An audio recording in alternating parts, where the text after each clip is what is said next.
There is a specific kind of desperation that tastes like rain and cheap convenience store coffee.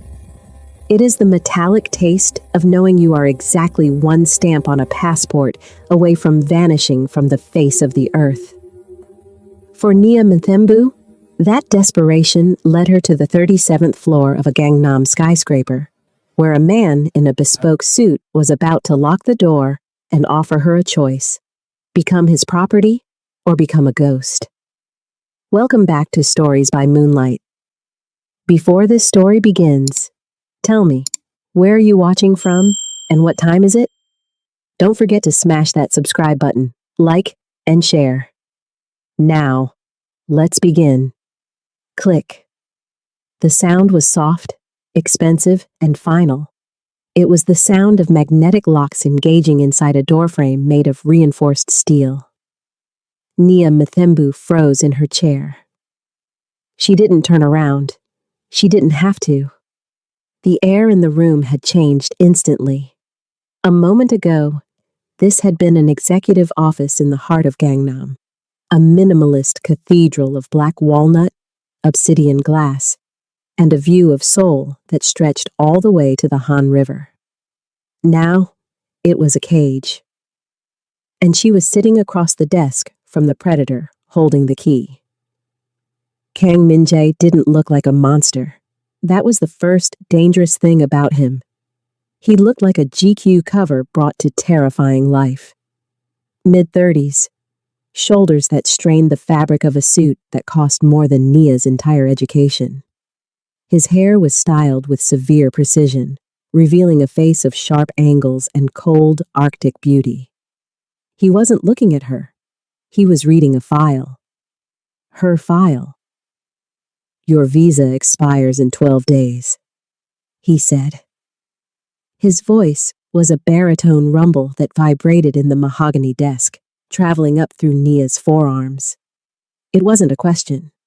Nia gripped the fabric of her H&M blazer, the one she'd bought on sale for this interview.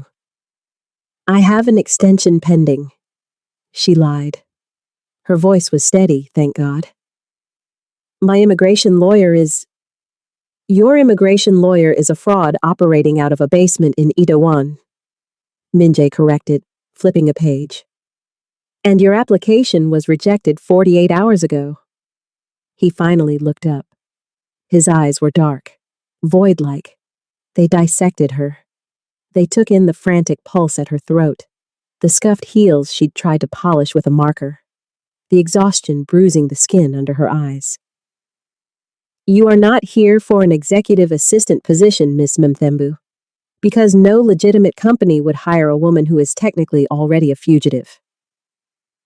Nia stood up. Fight or flight. "I think I should leave," she said, grabbing her bag. "Sit down." He didn't shout. He didn't have to. The command cracked through the room like a whip. Nia's legs hit the chair before she consciously decided to obey. Min-jae stood up. He walked around the desk. He moved with a fluid, lethal grace that set off every alarm bell Nia possessed. He leaned against the edge of the desk, crossing his arms. He was close now. Too close. She could smell him, sandalwood, rain, and the icy scent of power. "You are drowning, Nia," he said softly. "You work 3 jobs: English tutor, restaurant hostess, weekend translator." He tilted his head, studying her like a specimen. "And yet, you are 3 months behind on your mother's medical bills in Cape Town." The air left Nia's lungs. "How do you—" "I know everything," he cut her off. "I know that she has stage 4 lymphoma. I know that the hospital is threatening to cut off her treatment on the 1st of the month." He leaned closer, invading her personal space, his dark eyes locking her in place. "And I know that if you get deported, she dies alone." The cruelty of it made Nia's vision blur. Tears pricked her eyes. Hot, angry tears. "Who are you?" she whispered. "Why are you doing this?" I am the man offering you a lifeline. He reached into his jacket pocket. He pulled out a photograph and slid it across the sleek surface of the desk. Nia looked down. It was a man, Korean, older, smiling at a charity gala. Lee Sang-ho, Minjai said, the name dripping with venom. Import-export businessman, philanthropist. Minjai's face hardened. The mask of the CEO slipped, revealing the gangster beneath. And the man who murdered my brother? Nia looked from the photo to Minjai. I don't understand. What does this have to do with me? He frequents a members-only tea house in Insadong every Thursday. He meets with associates. He discusses business that never appears on paper. Minjai placed a hand on the desk, leaning over her, trapping her between his body and the chair. I need ears in that room. I need someone who can pour tea, look submissive, and disappear into the background. His gaze raked over her skin. Seoul has a complicated relationship with diversity, Nia. You know this. He reached out. His fingers brushed a loose curl of her hair, tucking it behind her ear. The touch was shocking, electric. His fingertips were rough, calloused, the hands of a man who dealt violence, not paperwork. People see you, he murmured, his voice dropping to a husk. They see a foreigner, an outsider, and then they dismiss you. He smiled, but it didn't reach his eyes. They think you don't understand their language. They think you are irrelevant. That makes you the perfect spy. Nia pulled back, her heart hammering against her ribs. You want me to spy for the Mafia? I want you to be my asset. He straightened up, walking back to his side of the desk. He opened a drawer and pulled out a single sheet of paper, a contract, and a bank transfer receipt. He placed them in front of her. Nia looked at the receipt. Her eyes widened. It was a transfer to the St. Augustine Hospital in Cape Town. Amount paid in full. Sign the contract, Minjai said. And I authorize the transfer right now. Your mother's treatment is covered for a year. I fix your visa. I give you an apartment where the heating actually works. He paused, letting the weight of the offer crush her. Refuse. And I unlock the door. You walk out. Immigration picks you up tomorrow, and your mother enters end-of-life care by the weekend. Nia stared at the paper. It was blood money. She knew that. She was selling her safety, her morals, maybe her life. But then she thought of her mother's voice on the phone yesterday. Weak, breathless, trying to pretend she wasn't in pain. She looked at Minjai. He was watching her with that intense, predatory stillness. If I do this, she said, her voice trembling, I belong to you.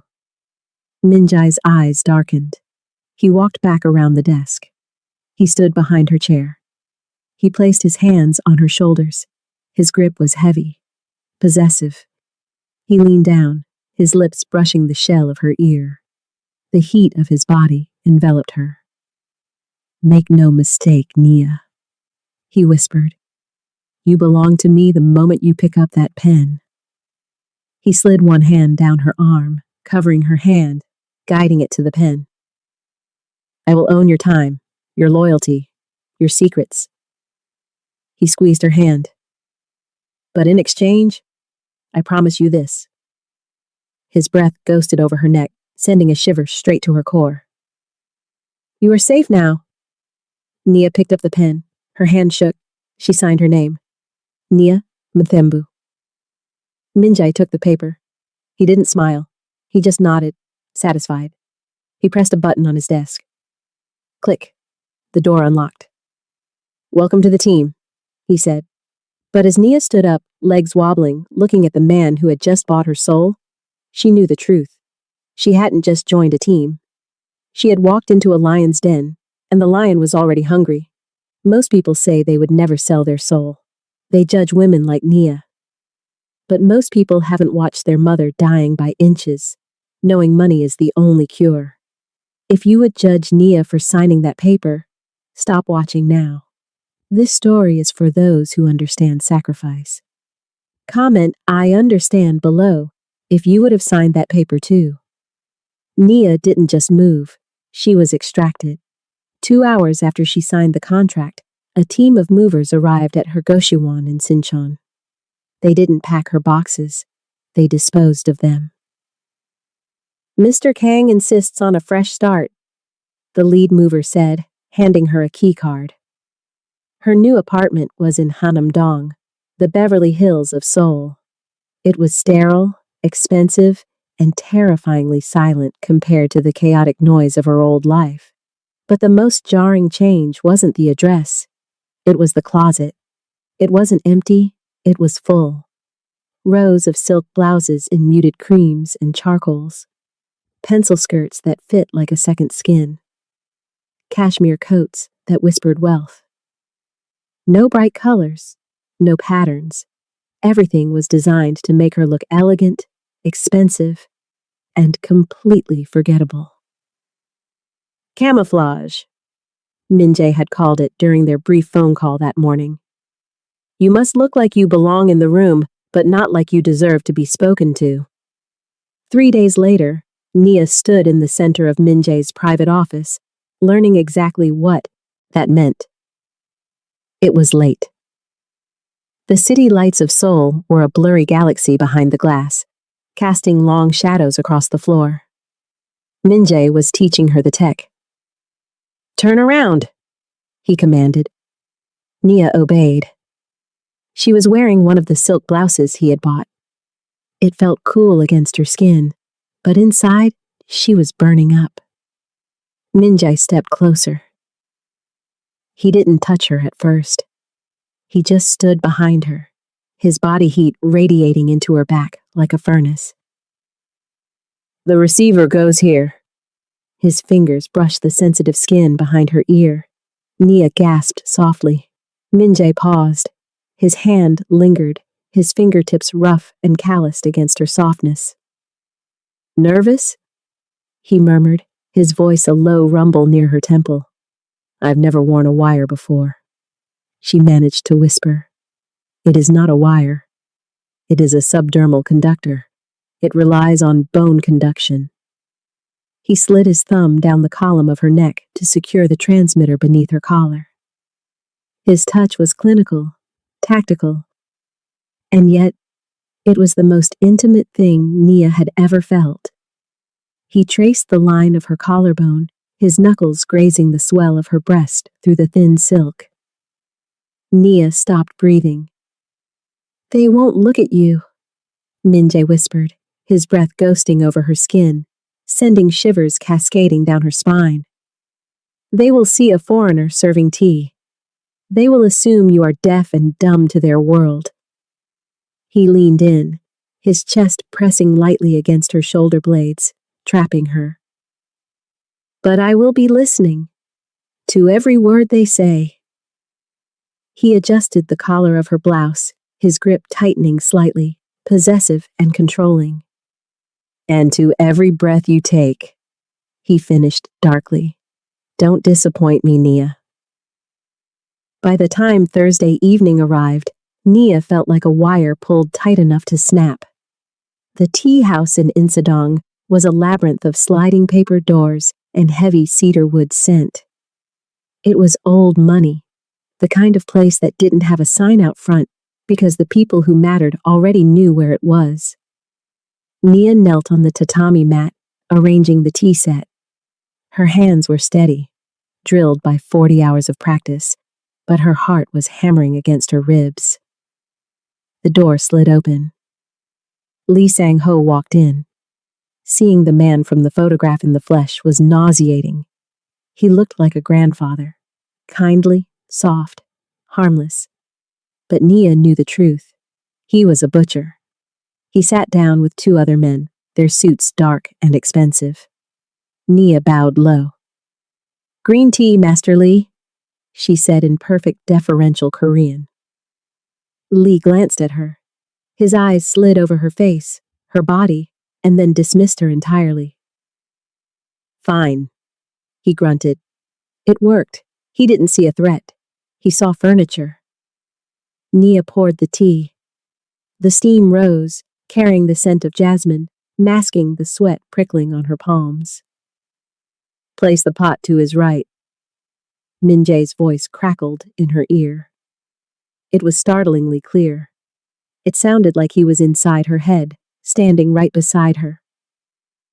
The bug is under the saucer. Slide it when you refill. His cup. Nia's pulse spiked. She waited. They started talking. Smuggling routes, payoffs to the Port Authority in Busan, names, dates. Nia moved to refill the cup. Her hand hovered. Now, Min-jae commanded. She slid the saucer forward. Her finger deftly detached the microtransmitter and stuck it to the underside of the heavy wooden table. It took less than a second.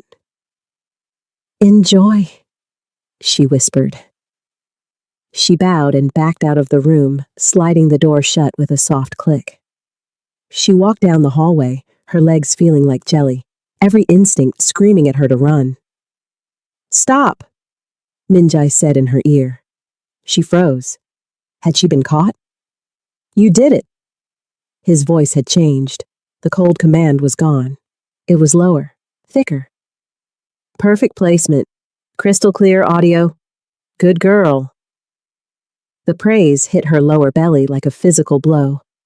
Nia leaned against the wall, trembling. She hated him. She hated this. But God help her. The heat pooling between her legs told a different story. She wanted him to say it again. The adrenaline didn't crash until she was back in Min-jae's apartment at 11 p.m. His home was different from his office.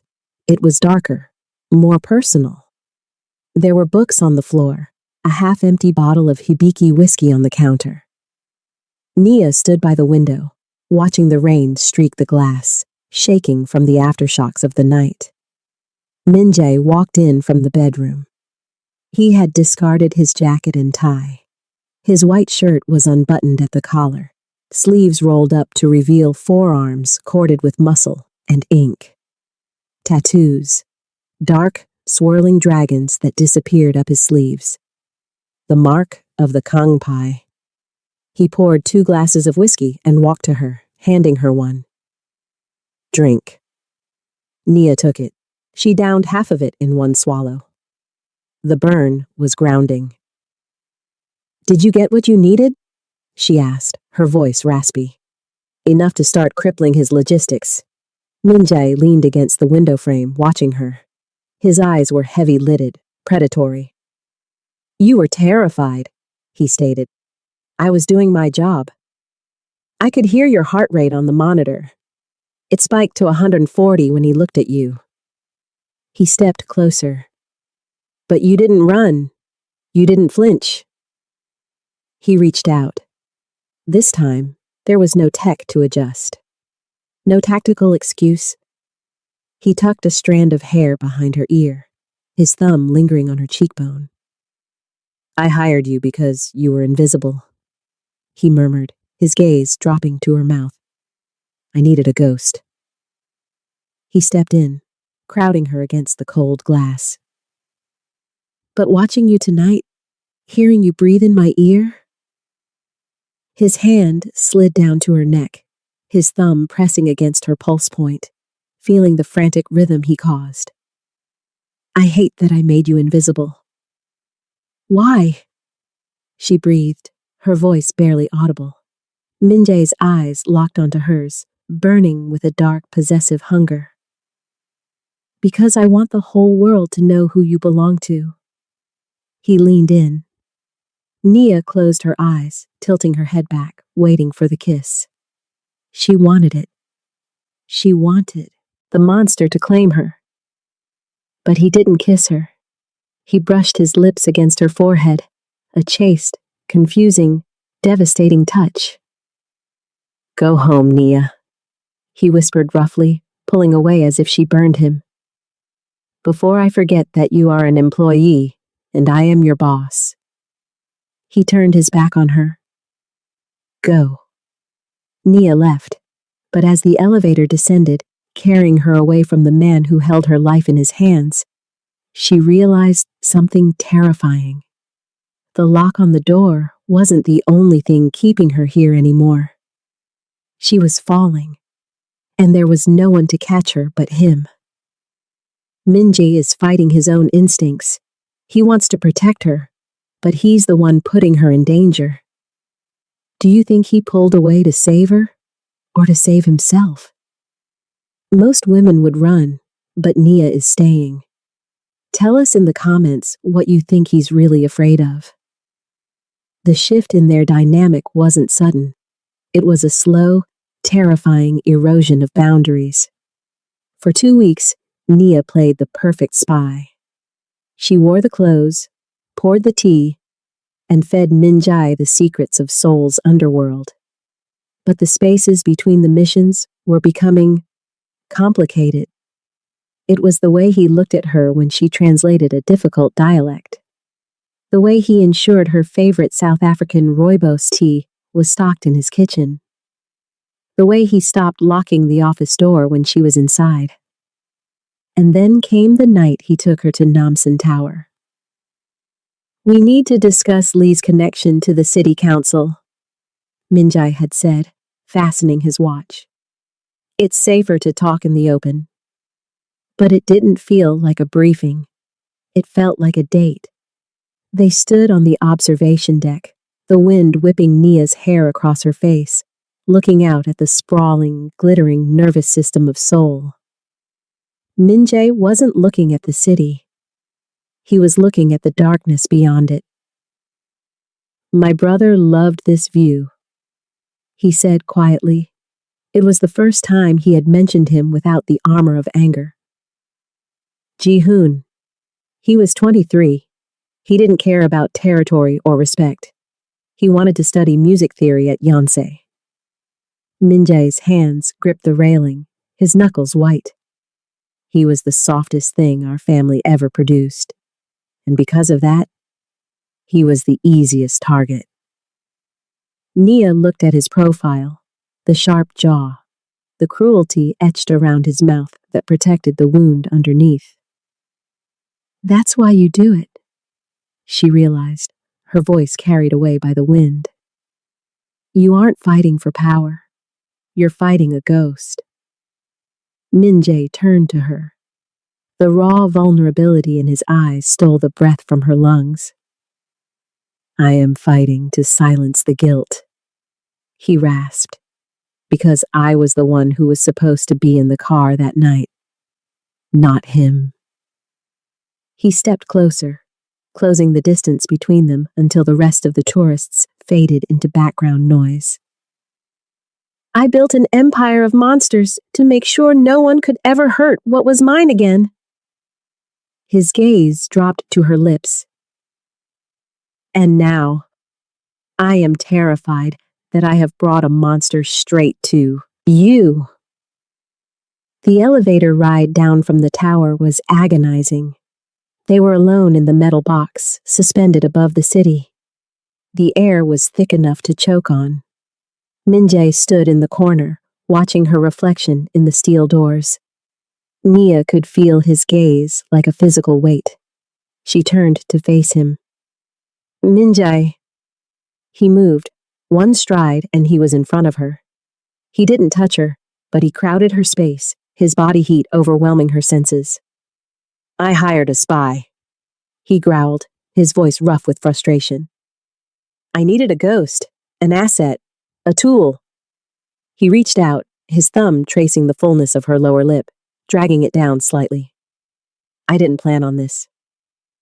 On what? She whispered, her heart hammering against his chest. On wanting to burn the contract. He leaned in, his forehead resting against hers. On wanting to keep you in my tower and never let you leave. He tilted her head back. His mouth hovered inches from hers. Nia parted her lips, inviting him, begging him. Ding! The doors slid open. The lobby was full of people. Min-jae pulled back instantly. The mask slammed back into place. "The car is waiting," he said coldly.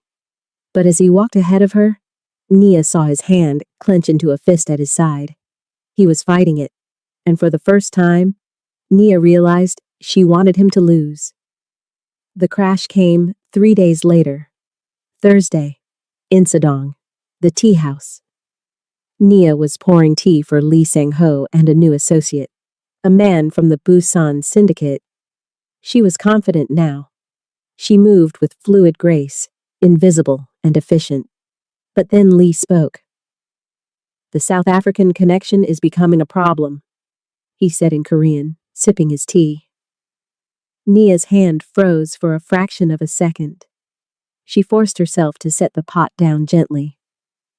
"Mthembu's information was useful 15 years ago," Lee continued, oblivious to the woman standing 3 feet away. "But he's outlived his value. He's asking for more money to stay hidden. Handle it cleanly."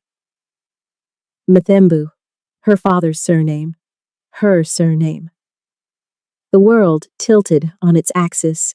The tea house walls seemed to stretch and warp. Nia bowed, backed out of the room, and collapsed against the wall in the hallway. She fumbled for her earpiece. "Did you hear that?" she hissed. Silence. "Min-jae, answer me. Did you hear him say my name?" Static. Then Min-jae's voice. Flat, emotionless. "Meet me, Bampo Hangang Park, now." The Han River at night usually looked like a painting, dark water reflecting the city lights, the rainbow fountain dancing from the bridge. Tonight, it looked like a grave. Nia found Min-jae sitting on a bench facing the water. He was rigid, a statue carved from guilt. "My father," Nia said, walking up to him. She didn't sit. She stood over him, trembling with a rage that was hotter than fear. "Lee Sang-ho mentioned my father, said he was a South African connection, that he's outlived his usefulness." Min-jae didn't look up. "I know." "You know?" Her voice cracked. "You knew my father worked for Lee? Is that why you hired me? Is this some sick game? Am I just bait?" Min-jae stood up slowly. He turned to face her. "Your father worked for Lee's organization 15 years ago. He helped establish their smuggling routes, minerals, weapons." Min-jae took a step toward her, his eyes hollow. "He was there the night my brother died, Nia." Nia took a step back, shaking her head. "No, my father left when I was 9. He drove the car." The words hit her like bullets. "He drove the car that ran Ji-hoon off the road. He watched my brother burn." Nia couldn't breathe. The air in her lungs turned to ash. "You knew," she whispered. "From the beginning." "Yes. You hired me to flush him out. I thought if Lee connected you to your father, he would panic. He would reach out, and I could get to them both." "You used me." It wasn't a question. It was an accusation that cut deeper than any knife. "Yes." Min-jae didn't deny it. He didn't try to soften it. "I used you. You were a tool, a means to an end." He reached out, as if to touch her arm, but stopped himself. "But somewhere between the office and Namsan Tower, you stopped being a tool." "Don't," she snapped, tears spilling over. "Don't you dare try to make this romantic. You looked me in the eye. You paid my mother's medical bills. You made me feel safe. And all the while, you were hunting my father." "I was hunting a murderer!" Min-jae roared, his control finally snapping. "And now I am trying to save his daughter." "I don't need you to save me," Nia spat. "I need to get away from you." She turned to leave. Her phone buzzed. Once. Long. A video message. Unknown number. Nia froze. A cold dread, heavier than anything she had felt in Min-jae's office, settled in her stomach. She opened it. Minjae stepped closer, looking over her shoulder. On the screen, a man was bound to a chair in a warehouse. He was older, grayer than she remembered, but it was him, her father. Blood ran down his temple. He was unconscious. The camera panned up. Lee Sang-ho stood behind the chair, smiling pleasantly at the lens. Kang Min-jae? Lee's voice purred through the speaker, tinny and terrifying. I hear you've taken an interest in South African linguistics? How fascinating that your new assistant shares a surname with an old friend. Lee placed a hand on her father's shoulder. Shall we discuss terms? You have 24 hours to surrender yourself. Come alone to the old shipyard in Incheon. Lee leaned into the camera, his eyes dead. If you are not here by midnight, I send her father back to Cape Town in pieces, and then I come for the girl. The video cut to black. The silence on the riverbank was deafening. Nia stared at the black screen. Her father. Dying. Because of her. Because of Min-jae. She looked up at Min-jae. He wasn't looking at the phone. He was looking at her. His face was a mask of agony. He knew what she was thinking. You caused this. But his eyes held a question that would define the rest of their lives. Do you trust me enough to save him? Even knowing he killed my brother? And Nia looked back, her heart shattering into 1,000 razor-sharp pieces. Do you love me enough to choose justice over revenge? He used her. He lied to her. He planned to destroy her family. But right now, Min-jae is the only thing standing between Nia's father and a grave. Would you forgive the monster if he was your only hope? If you are loyal to the end, hit the like button and tell us. Could you forgive him? The silence on the riverbank was broken only by the distant wail of a siren, a sound that seemed to mourn for them before the bodies even fell. Nia stared at the phone in her hand, the black screen reflecting her own terrified eyes. 24 hours. That was the deadline Lee Sang-ho had given. But looking at Min-jae, Nia knew he didn't plan on waiting 24 hours. He was already moving, already calculating. The grief that had paralyzed him moments ago was gone, replaced by a cold, terrifying efficiency. He was no longer the man who had confessed his sins on Namsan Tower. He was the ghost of Gangnam. Go to the apartment, Min-jae said, his voice void of emotion. Pack a bag. My driver will take you to the airport. You are on the first flight to Cape Town. Nia blinked, the command not fully registering. What? I will handle Lee. I will get your father back, but I cannot do it if I am worried about you in the crossfire. He turned to walk away, dismissing her, saving her. No. The word was quiet, but it stopped him. Min-jae turned back, his brows drawing together. This is not a negotiation, Nia. You are leaving. I'm not leaving. Nia stepped closer, closing the distance between them. The wind whipped her hair across her face, but she didn't brush it away. You used me to find him. You put him in that chair. You don't get to send me away while you clean up the mess. He killed my brother! Min-jae roared, the controls snapping for a fraction of a second. And he is my father! Nia shouted back. She grabbed the lapels of his jacket, forcing him to look at her. You said I belong to you, Min-jae. You made me sign the paper. You said I was yours. She shook him, her hands trembling. Well, I am yours, and you don't get to protect me only when it's easy. If you go into that warehouse, you take me with you. Min-jae stared at her. He looked at the fire in her eyes, the stubborn set of her jaw. He saw the fear, yes, but he also saw something else. Loyalty. A loyalty he hadn't earned. a loyalty he didn't deserve. He covered her hands with his own. His grip was crushing. "If you come with me," he whispered, his voice rough, "you will see things you cannot unsee. You will see the monster in the light." "I've seen the monster," Nia said, thinking of the way he touched her, the way he looked at her in the dark. "I'm not afraid of him." Minjai closed his eyes. He pressed his forehead against hers, breathing her in like she was oxygen in a burning room. "Then God help us both," he groaned. He pulled away, his face hardening into stone. "Get in the car." The drive to Incheon was a blur of neon lights and suffocating tension. Minjae didn't speak. He was on his phone, speaking in rapid, coded Korean to his security team. He wasn't calling for an army. He was calling for a cleanup crew. "They wait at the perimeter," he ordered. "No one goes in until I give the signal."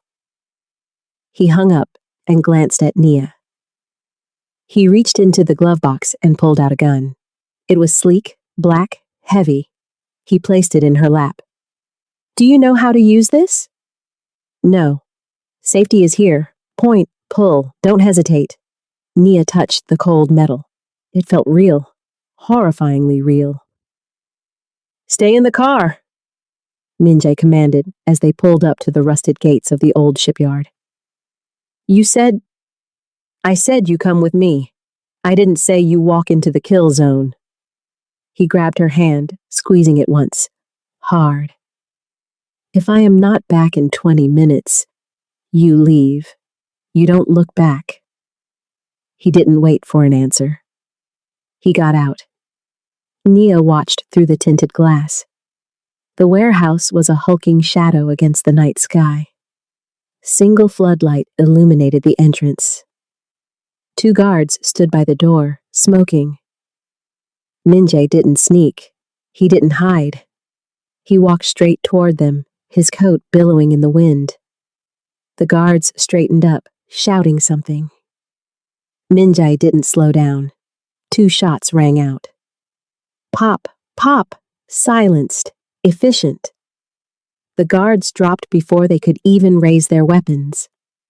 Minjae stepped over their bodies and disappeared inside. Nia sat in the silence, her heart hammering against her ribs like a trapped bird. 1 minute passed. 2. She looked at the gun in her lap. She thought about her father, about the blood on his temple. She thought about Minjae walking alone into a room full of men who wanted him dead. "Screw this," she whispered. She grabbed the gun. She opened the car door, and she ran toward the warehouse. The inside of the warehouse smelled of rust, seawater, and copper.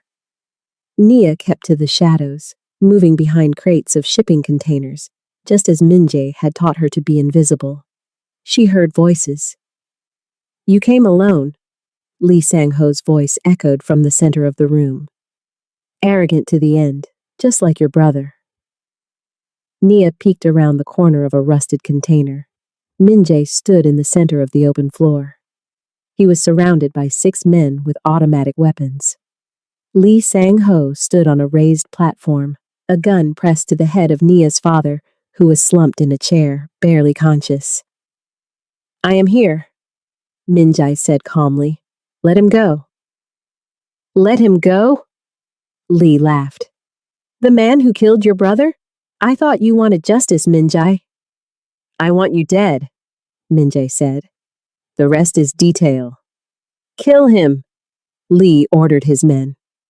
The air exploded. Nia screamed, but the sound was lost in the gunfire. But Minjae was already moving. He dove behind a pillar as bullets chewed up the concrete where he had been standing. He returned fire. He wasn't spraying bullets.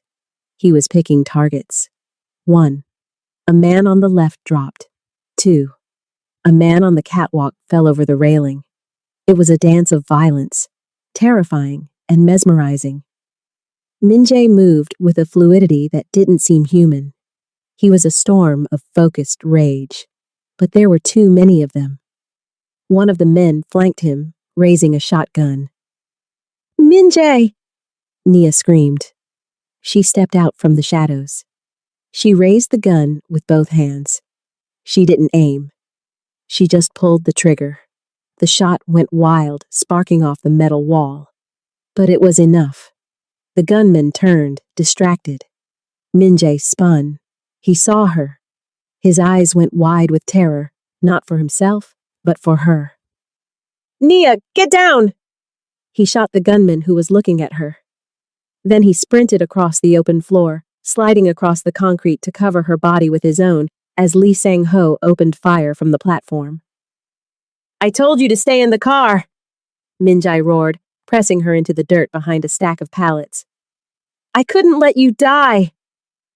He looked at her. He looked at the gun in her shaking hands. And he kissed her. Hard, desperate. A kiss that tasted of gunpowder and adrenaline. Stay here, he ordered. Don't move. He stood up. He didn't take cover this time. He walked out into the open, firing as he walked. He took out the last two guards. Lee Sang-ho was alone on the platform. He grabbed Nia's father, using him as a shield. Stop! Lee screamed. Or I blow his brains out! Min-jae stopped. He raised his gun. His chest was heaving. Blood dripped from a graze on his cheek. You have nowhere to go, Lee. I have the girl's father. You think you can save him? You think she'll forgive you if he dies? Min-jae looked up at the platform. He looked at the man who had ordered his brother's death. And then he looked at the man in the chair. The man who had driven the car. Nia! Min-jae shouted without looking back. Close your eyes! Nia didn't close them. She couldn't. Min-jae raised his weapon. He didn't aim at Lee. He aimed at the metal chain holding the heavy industrial hook suspended above the platform. He fired. The chain snapped. The hook swung down like a pendulum of God. It slammed into Lee Sang-ho, knocking him backward, away from her father, pinning him against the back wall with a sickening crunch of bone and metal. Lee screamed. Min-jae didn't hesitate. He sprinted up the stairs to the platform. Lee was pinned, gasping, blood bubbling from his mouth. Min-jae stood over him. He looked at the man who had haunted his nightmares for 3 years. For Ji-hoon? Min-jae whispered. He raised his gun. Bang! The threat was gone, eliminated. Min-jae holstered his weapon. He turned to the chair. Nia's father groaned, lifting his head. He looked at Min-jae with swollen eyes. He knew who Min-jae was. He expected a bullet. Min-jae pulled a knife from his boot. He cut the ropes. Get up, Min-jae said roughly. You, her father croaked. You're Kang's brother. Yes. Min-jae stared at him. The urge to kill him was there, a dark pulse in his blood. But then he looked down at the warehouse floor. At Nia. Running toward the stairs, climbing them 2 at a time. She threw herself at her father, sobbing. Min-jae watched them. He watched the reunion he would never have with Ji-hoon. He stepped back, giving them space. He turned away, looking at Lee's body. He felt a hand on his arm. He turned. It was Nia. She didn't look at her father. She looked at him. She saw the blood on his face. She saw the monster in the light, and she didn't run. She reached out. She took his hand, the hand that had just killed a man. She brought it to her lips. You saved him, she whispered. Min-jae looked at her, his defenses crumbling. I didn't do it for him, he rasped. I know. I did it so you wouldn't have to mourn. He pulled her into his arms, burying his face in her neck, shaking with the aftershocks of violence. It's over, Nia, he promised, his voice breaking. You're safe now. And as the sirens grew louder outside, signaling the arrival of his cleanup crew, Minjae knew the truth. He hadn't just saved her father. He had saved himself. The drive back to Hanamdong was silent, but the air in the car was heavy, charged with the aftermath of death and the electric, terrifying promise of what was to come.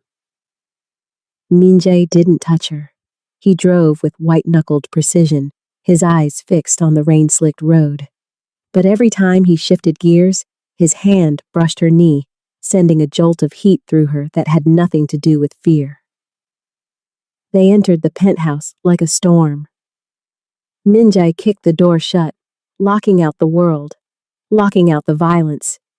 He turned to her.